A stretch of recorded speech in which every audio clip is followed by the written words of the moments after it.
No one likes getting into or out of a dirty wetsuit or dry suit.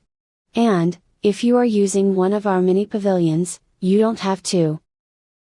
We've equipped each of our pavilions with a thick rubber mat. You can stand on these while changing into or out of your suit, and thus get a lot less dirt on it.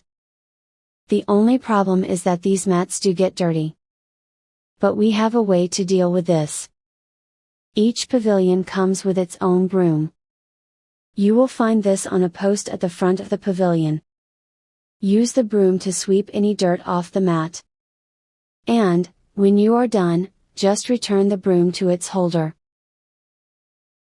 Now you can suit up while standing on a largely dirt-free surface. This makes the entire process a lot more pleasant. The mats are especially valuable when changing out of wet wetsuits, as these are magnets for dirt. You can use this trick to remove dirt from the soles of your boots. Be aware that you may need to re-sweep the mats before getting out of your suit.